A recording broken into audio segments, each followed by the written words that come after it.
The burials, the grave sites that you see here are basically from the 1900s, the early 1900s. Of course, beginning with Damien, and in the background you have Dutton, and one of our priests, another of our priests, right back of Damien, right next to Damien.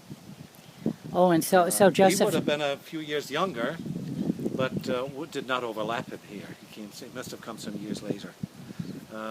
In the cemetery right here we have 4 of our Sacred Hearts brothers. Oh. Who would have come, I guess, at the request of Mother Mary Ann, so that the sisters could move from this side over to Kalaupapa side and do their ministry on that side with the girls. That's right, because they had these brothers were fairly young too when they passed away. And so all their names are... Then we have these other graves are from the early 1900s. They may have been leadership, or I really don't know, but they would have been maybe some of the last people that were buried here, because from 1890 onward, the settlement was, and the patients were beginning to move over to the other side.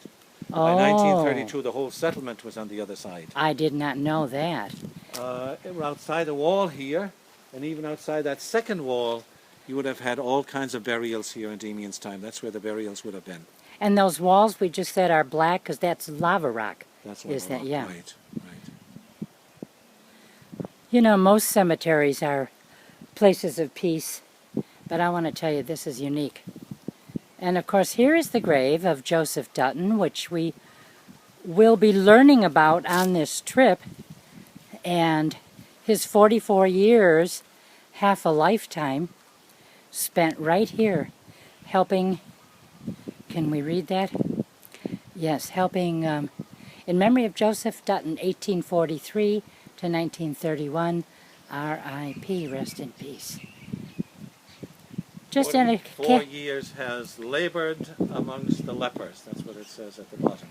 Oh, I didn't see that. Thank you. Yes.